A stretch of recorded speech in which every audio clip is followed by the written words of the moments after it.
날씨가 많이 춥습니다. 또 독감이 유행하기도 하고요. 우리 성도님들 건강 잘 챙기시기를 계속 새벽에 기도하고 있습니다. 오늘부터 또 날씨가 조금 풀어진다고 하고요. 또 눈이 조금 오지만 월요일부터는 좀 날씨가 풀어진다고 합니다. 우리 성도님들의 여러 삶의 형편, 또 마음의 갈등 또 풀어질 줄 믿습니다. 우리 이 시간 전후 좌우에 계시는 우리 교우들을 바라보면서 우리 마음을 풀고 사랑합니다, 축복합니다, 함께 서로 인사 나누시겠습니다. 소중히 여기면서 사랑합니다, 축복합니다. 오늘 우리에게 주시는 하나님 말씀으로 관대함과 성실함이라는 제목으로 말씀을 함께 나누겠습니다. 2월달 주제는 막을 수 없는 은혜입니다. Unstoppable Grace, 절대 멈출 수 없는, 막을 수도 없는 그 하나님의 은혜를 살펴볼 텐데요. 이 큰 주제 가운데서 오늘은 그 은혜를 담는 그릇인 관대함과 성실함에 대해 함께 살펴보겠습니다. 종종 우리가 성도님들께 말씀드리지만 이 시간 고난의 터널을 지나고 계시는 우리 교우들이 있습니다. 앞이 보이지 않는 시간을 통과할 때죠. 우리는 흔히 그러한 시간을 인생의 밤과 같다라고 표현하기도 합니다. 그때는 우리가 빛이 비추기만을 간절히 기다리게 되죠. 새벽이 오기를 기다리는 심정으로 하루하루를 버티게 됩니다. 그러는 가운데서도 너무나 힘들어서, 그 어둠이 너무나도 짙어서 이거 하나님조차 침묵하시는 거 아닌가? 나를 잊어버리시지는 않았나? 라는 절망에 빠지는 시간도 있습니다. 그런 괴로움의 시간을 경험하죠. 그러나 우리 사랑하는 성도님들, 우리의 절망이 깊어지는 그 순간에도 결코 중단되지 않는 것이 하나가 있습니다. 그것이 바로 멈추지 않는 하나님의 은혜입니다. Unstoppable Grace, 절대로 멈출 수 없는, 막을 수도 없는 하나님의 은혜입니다. 하나님의 관대하심이 그 은혜를 통해 우리에게 흘러옵니다. 한없이 관대하신 하나님의 은혜가 우리에게 나타나게 되고, 우리 주변에 있는 사람들을 통해서, 그 관대한 사람들을 통해 하나님께서는 우리를 위로하십니다. 이 은혜는 우리의 실패에도 불구하고, 심지어 죽음의 그림자가 드리워진 순간에도 우리를 향해 쉬지 않고 흘러오고 있습니다. 우리는 반드시 알아야 합니다. 희망은 단순히 기다린다고 해서 우리에게 회복되지 않습니다. 성실함이 필요합니다. 눈물로 얼룩진 그 삶의 자리를 지켜내고자 하는 우리의 성실함이 있어야 합니다. 왜냐하면 그 성실함의 땀과 눈물이 바로 그 하나님의 은혜를 담는 그릇이기 때문에 그렇습니다. 그리고 그 우리의 눈물과 땀 위에 우리의 성실함이 더해지고 멈추지 않는 그 은혜가 덮일 때에 하나님의 섭리가 구체화됩니다. 침묵하시는 하나님이신 줄 알았는데 여전히 내가 느끼지 못했을 뿐, 하나님이 이렇게 섭리하셨구나 라는 것을 보게 되죠. 오늘 우리는 죽음의 그림자가 아주 짙게 드리운 한 가정을 다시 주목하게 됩니다. 이 멈추지 않는 은혜가 어떻게 스며들어 생명의 빛을 만들어내는지를 본문을 통해 살펴보겠습니다. 제가 미국에서 목회할 때에 한 책을 소개받았는데요. 애통한 자의 노래라는 책입니다. 이 책의 저자는 니콜라스 월터 스토프라고 하는 미국 철학계의 아주 유명한 학자, 대표적인 학자입니다. 예일대학의 철학과 교수이고요. 미국의 많은 지도자들이 바로 이 사람 니콜라스 월터 스토프의 지도를 받고 지도자가 되고 지성인이 되어 많은 영향을 끼치는 사람입니다. 굉장히 날카로운 이성과 논리를 지닌 사람입니다. 이 사람이 나는 이 지성과 논리로, 철학으로 하나님의 살아계심을 증명하겠다라고 하며 기독교 변증가로 활동하기도 했습니다. 저희가 굉장히 좋아하는 스타일의 그러한 그 인생의 궤적을 걸어온 사람이라고 할 수 있는데요. 제가 사실은 이 니콜라스 월터 스코프의 이론을 그리고 그의 삶을 사실 다 동의하지는 않습니다. 그렇게 좋아하지는 않는데요. 이 애통하는 자의 노래, 이 책을 읽으며 굉장히 큰 감명을 받게 되었습니다. 잠시 내용을 소개해 드리겠습니다. 1983년 말할 수 없는 비극을 경험하게 됩니다. 오스트리아에서 등반하던 25살 된 사랑하는 아들 에릭이 실족사하여 아들을 잃어버리는 비극이었습니다. 아들의 죽음 앞에서 그의 그 철저한 아주 냉철하고 날카로운 철학적인 모든 논리가 무너져 내렸습니다. 그리고 그는 차디찬 교회 바닥에 앉아 때로는 둥글기도 하며 절규를 하기 시작합니다. 하나님, 도대체 어디에 계신단 말입니까? 살아계시긴 합니까? 하나님, 왜 하필이면 나입니까? 왜 하필이면 우리 가정입니까? 왜 하필이면 내 아들 에릭입니까?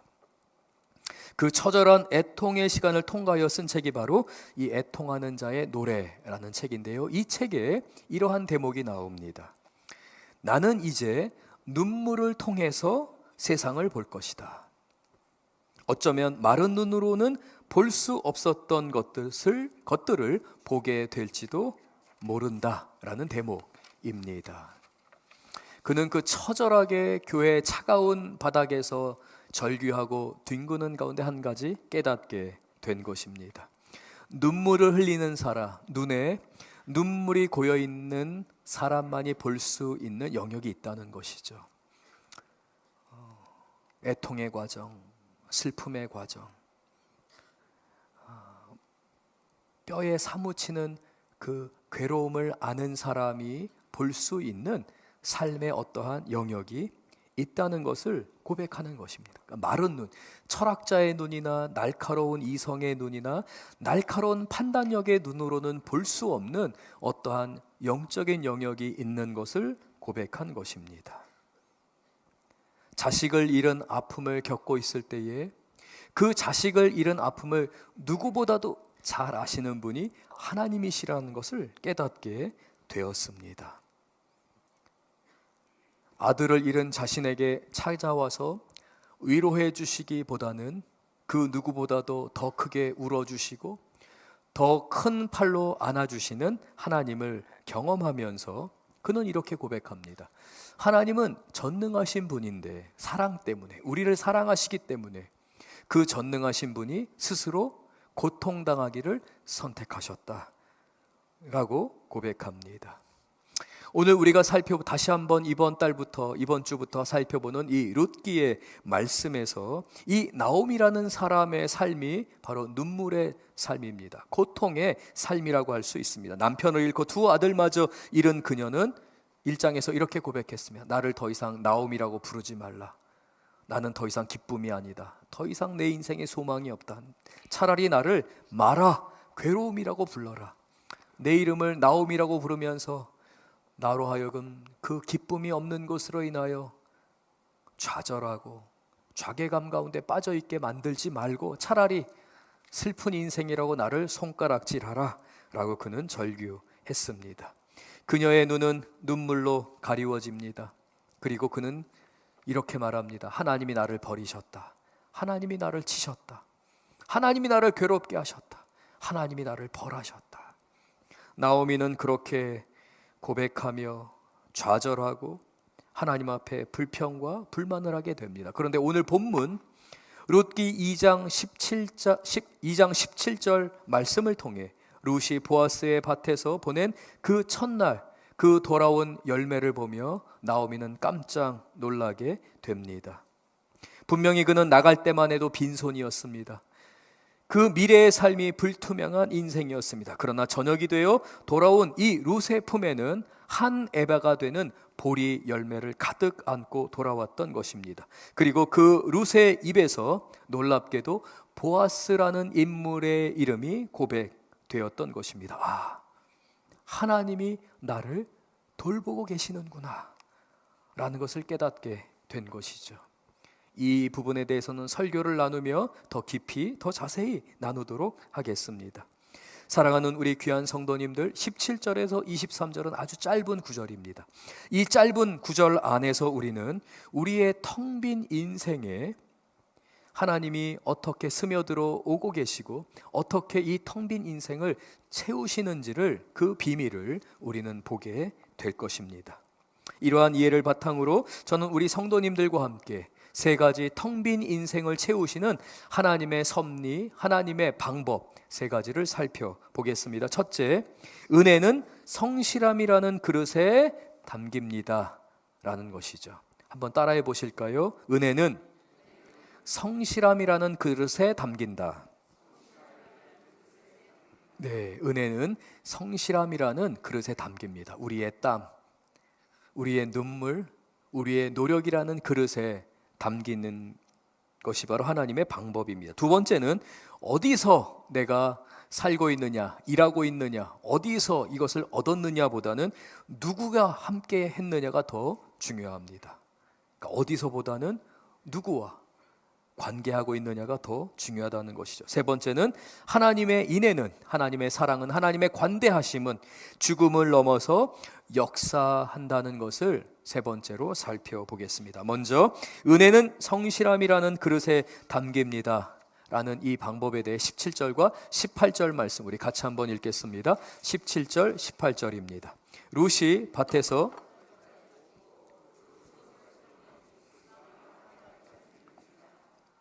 죄송합니다.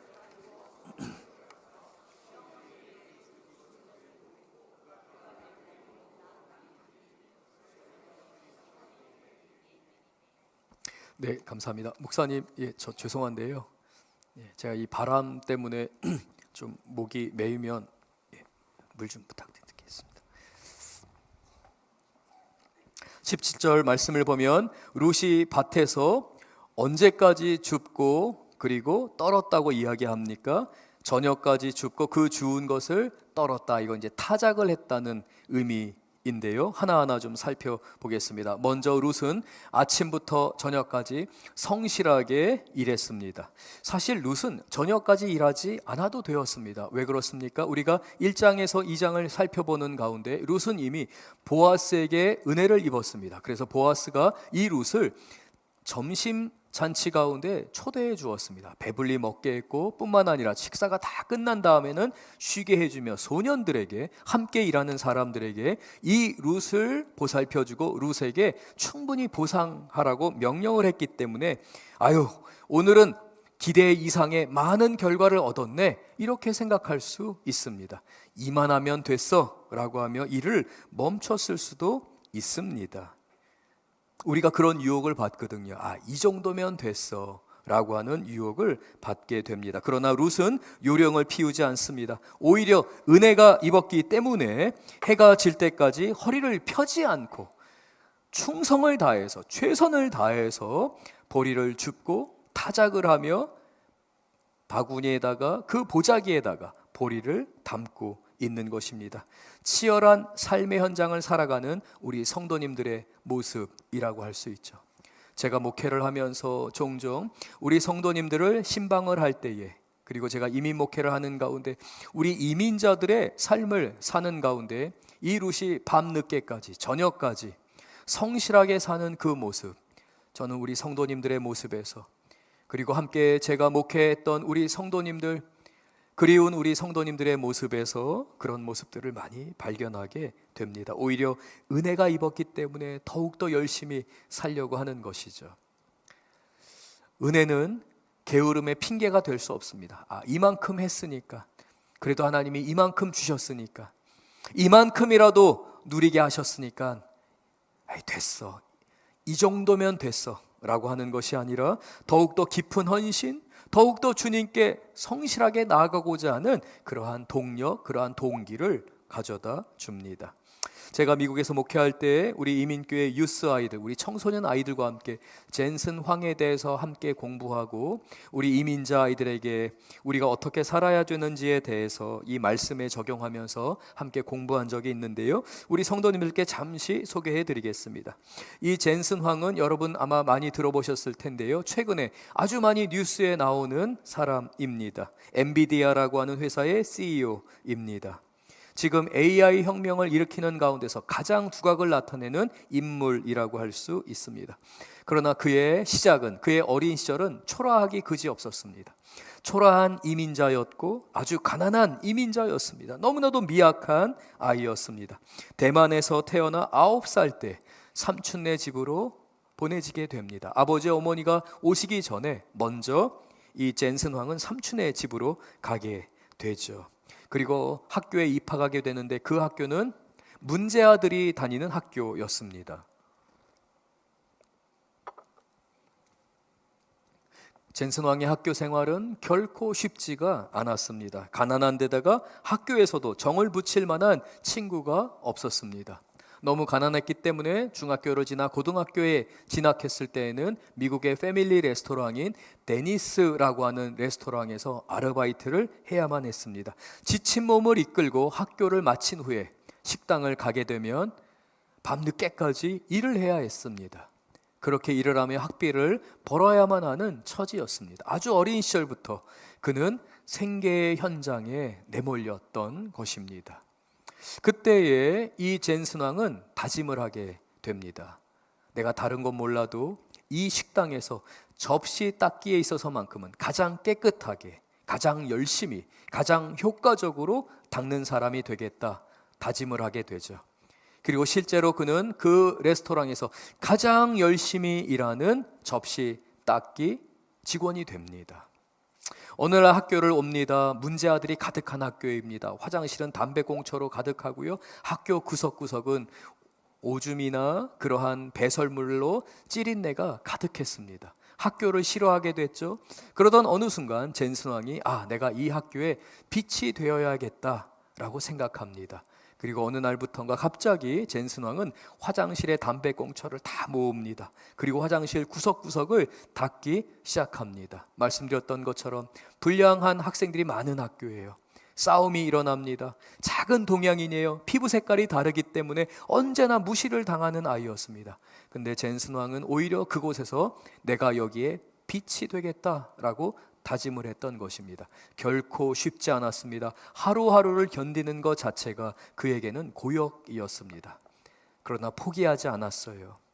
그래서 남들보다 2년을 먼저 고등학교를 졸업하게 됩니다. 2살이나 어린데도 대학에 진학해서 공부를 하게 된 것이죠.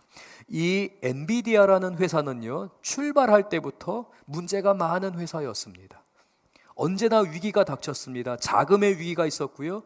언제 회사 문이 닫더라도, 언제 파산해도 이상할 것이 하나 없는 회사였습니다.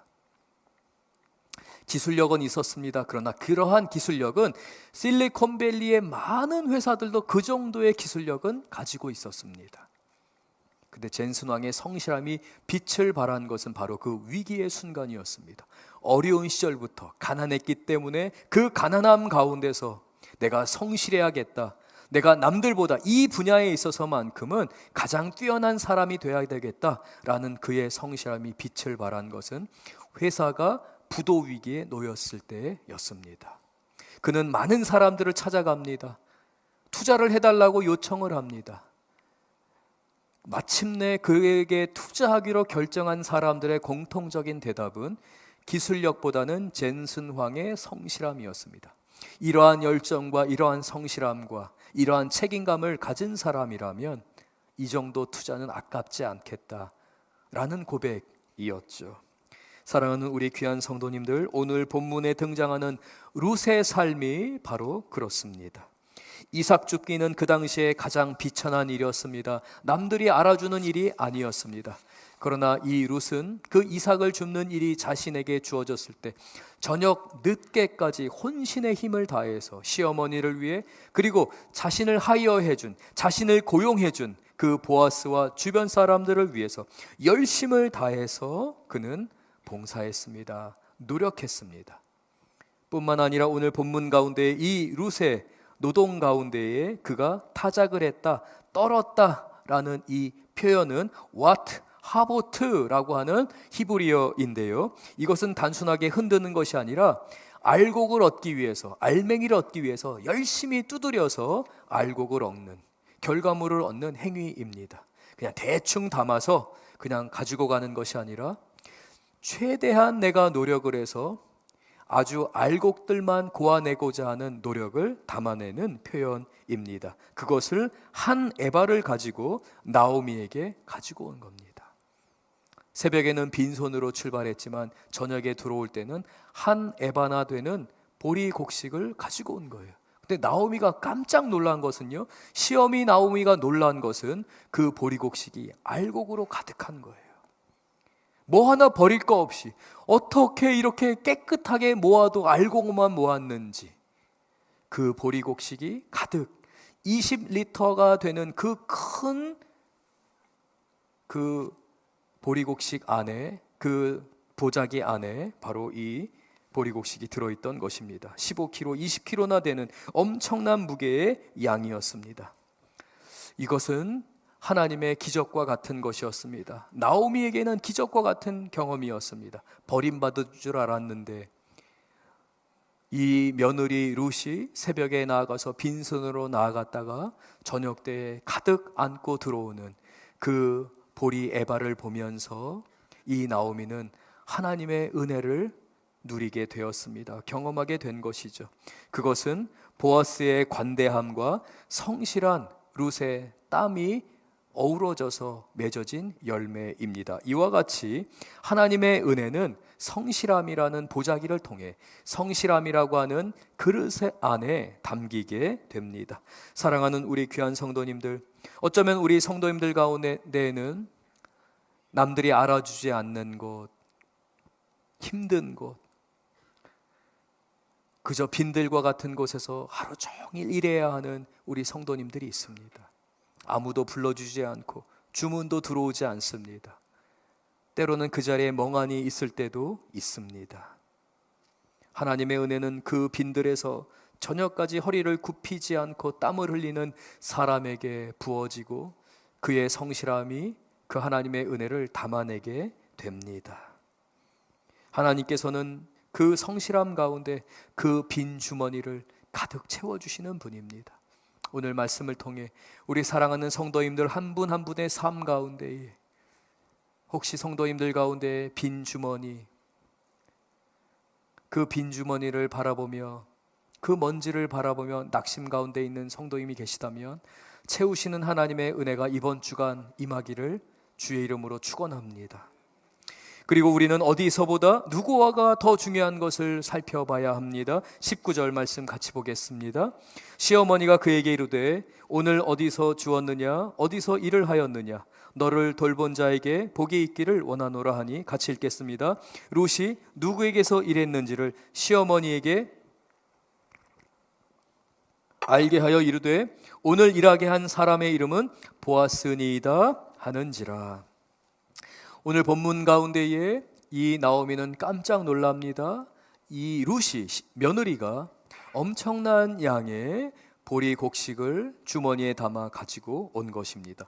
야, 너 이거 어디서 주웠니? 어디서 이런 횡재를 했니? 시어머니가 물어보고 있습니다. 도대체 네가 어디에 갔기에 어디에서 이러한 행운을 얻었느냐라고 시어머니가 물어보게 됩니다.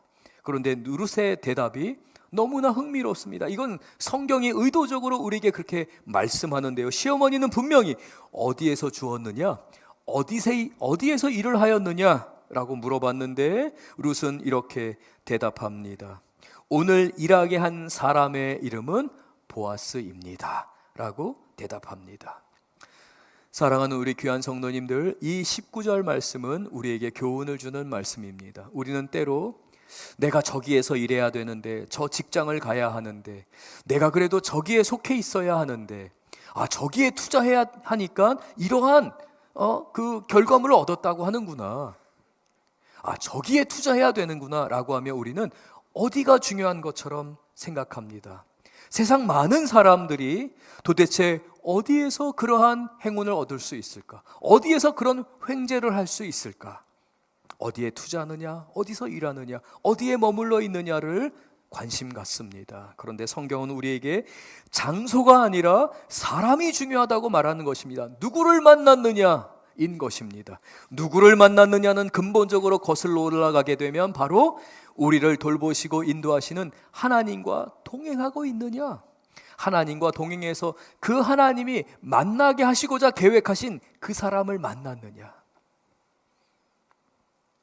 때로는 우리가 그 사람을 만나는 장소는 우리가 기대했던 그 장소, 거기가 아닐 수 있습니다. 저기에 가면 우리 집이 더 잘 살 수 있을 텐데, 내가 저 직장으로 옮기면, 내가 저기에 가서 내가 이러한 투자를 하면 내가 더 많이 얻을 수 있는데, 내가 부자가 될 수 있는데, 삶의 문제를 해결할 수 있는데 생각할 수 있습니다. 그러나 성경은 어디에서가 아니라 누구와 함께 하느냐가 더 중요하다고 말씀하고 있습니다. 사랑하는 우리 귀한 성도님들, 어디에서는요, 우리가 누구와 함께 있느냐, 하나님과 함께 있을 때, 하나님이 만나게 하시는 그 사람과 함께 있을 때의 축복의 장소가 됩니다. 어디에 있느냐가 우리의 축복을 결정하지 않습니다. 어디에 있느냐가 우리의 삶의 크기를 결정하지 않습니다.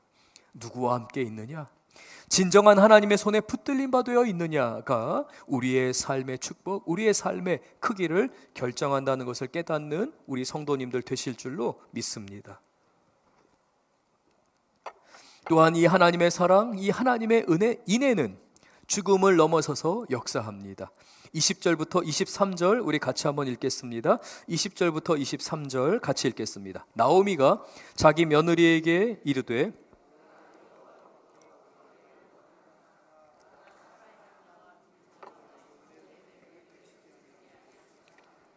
나오미가 또 그에게 이르되,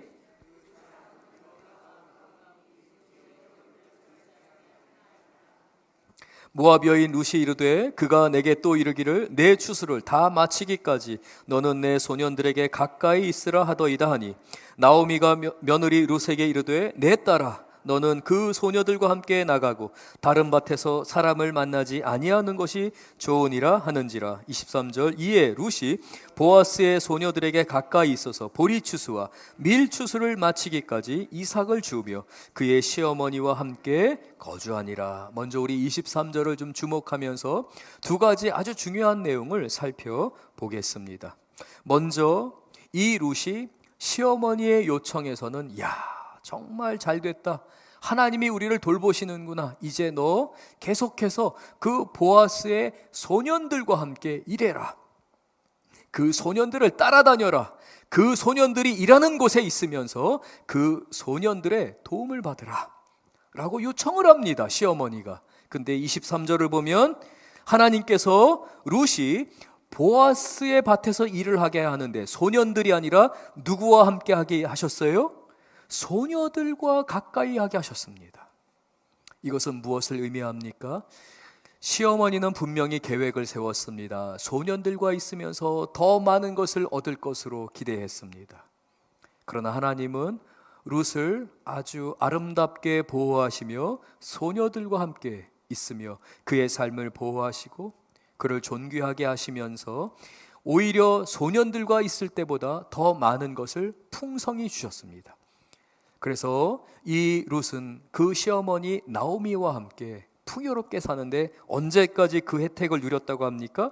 보리 추수와 밀 추수를 마치기까지 그 은혜를 누렸다라고 말합니다.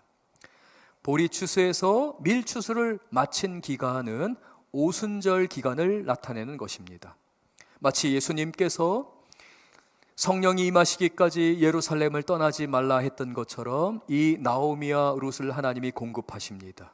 그리고 진정 이 나오미와 룻의 삶에 그 은혜를 허락하시는 그 역사, 앞으로 우리가 이 룻기를 통해 살펴보게 되는 이 밀추수를 마치기까지 이 오순절이 오는 그 시기에 하나님이 베푸시는 놀라운 은혜의 역사가 있었는데요, 그 시기까지 하나님은 이 나오미와 룻을 돌보셨고 은혜를 주셨고 풍성하게 하신 것을 우리가 이해하고 이 두 가지를 기억하는 가운데에 20절 말씀을 우리 함께 살펴보겠습니다. 20절입니다. 나오미가, 시어머니입니다, 나오미가 자기 며느리 룻에게 이르되 그가 여호와로부터 복받기를 원하노라. 그가 살아있는 자와 죽은 자에게 은혜 베풀기를 그치지 아니하도다.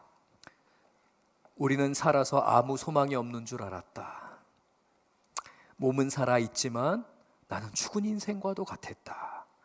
그런데 하나님이 그 보아스를 보내셔서 그 복된 사람을 우리에게 붙여주셔서 살아있는 자와 죽은 자, 내 남편 엘리멜렉과 기럨과 말론, 이 모두를 하나님이 돌보셨다, 돌아보셨다라고 말씀하고 있습니다.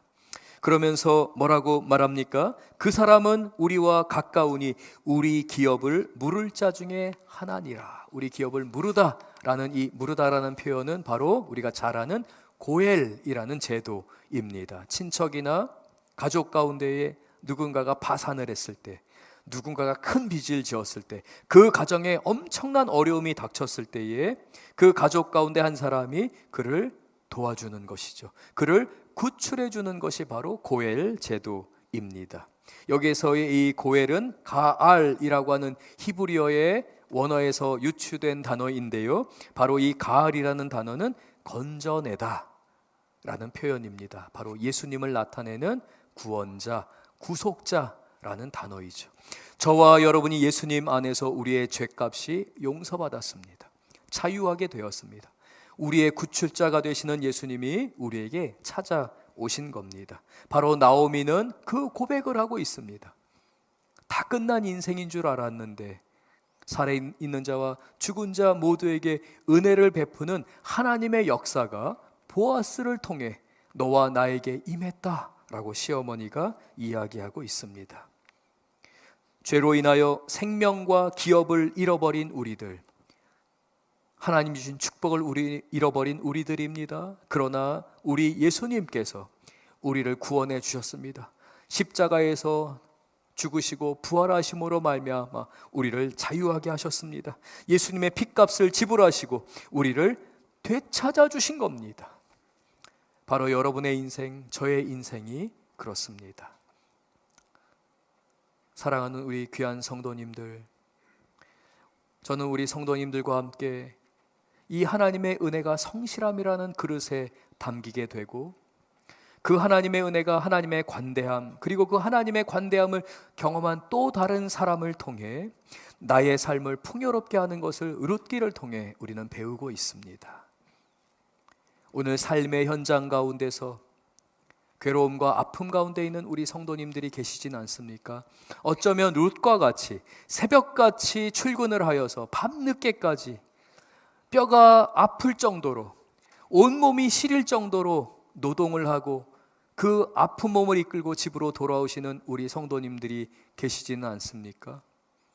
때로는 그 인생의 그 긴 터널이, 어둠의 터널이 너무나도 길어서 지금은 소망조차도 내려놓은 우리 성도님들 계시지는 않습니까?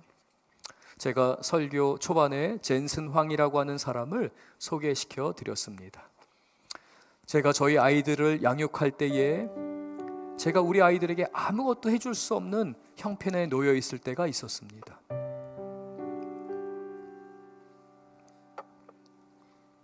경제적으로 완전히 바닥을 찍고 있는 상황이었습니다.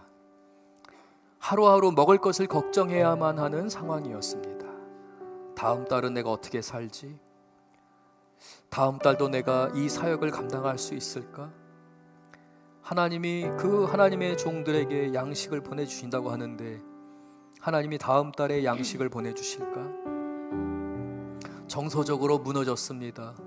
아이들에게 아무것도 해줄 수가 없었어요. 공부하는 것이나 옷을 사주는 것이나 아이들의 형편을 챙겨줄 수 있는 상황이 아니었습니다. 그러던 어느 날 교회에서 사역을 하고 있는데 교회 아이들이 다 즐겁게 뛰어노는 것 같은 거예요. 제 마음에는. 물론 각자 가정에 어려움들이 있습니다. 근데 항상 부모가 그렇잖아요. 아이들이 다 즐겁게 뛰어놀아요. 근데 저 구석에서 어두운 얼굴을 하고 뛰어노는 아이들을 바라보고 있는 우리 아이들을 본 적이 있습니다. 우리 예지와 유빈이를 보면서 제가 그날 밤 집으로 돌아가서 사역을 마치고 집으로 돌아가서 주님 앞에 울면서 기도했습니다. 주님께서 우리 아이들의 삶 가운데에 우리가 당하는 어려움, 괴로움, 때로는 가난, 고난, 우리가 처해 있는 이 괴로움의 시간, 주님, 우리 주님께서 우리 아이들로 하여금 이 기간이 하나님의 역사로 말미암아 선의 열매가 맺어지는, 좋은 열매가 맺어지는 기간이 되게 해주세요. 성실함을 배우게 해주세요. 괴로움 가운데 낙담하고 좌절하는 것이 아니라 그 괴로운 기간이 오히려 우리 아이들이 영적으로 성장하고 정서적으로 성장하고 마음의 그릇이 넓어지고 그 성실함을 배우면서 하나님의 은혜를 사모하는 아이들 되게 해주세요. 하나님, 저는 지금 해줄 수 있는 게 없어요. 하나님, 제가 해줄 수 있는 게 없습니다. 하나님께서는 정말 신실하십니다. 하나님은 은혜의 하나님이십니다. 하나님은 우리에게 관대함과 성실함을 통해 그 하나님의 은혜를 담으라고 말씀하시는데요, 사랑하는 우리 귀한 성도님들, 우리가 깨달아야 되는 게 있습니다. 그것은 바로 우리를 향하신 그 하나님의 관대하심과 성실하심이 무궁하다는 것입니다. 우리 이 시간 하나님 앞에, 주님, 메마른 내 심령 가운데, 빈들의 마른 풀 같은 저의 심령 가운데 우리 자녀들이, 하나님, 우리 아이들을 주님께 맡겨드립니다. 하나님, 나의 삶의 이 빈들의 마른 풀 같은 삶의 영역을 주님께 맡겨드립니다. 우리 믿음으로 다 함께 일어나서 함께 찬양하겠습니다.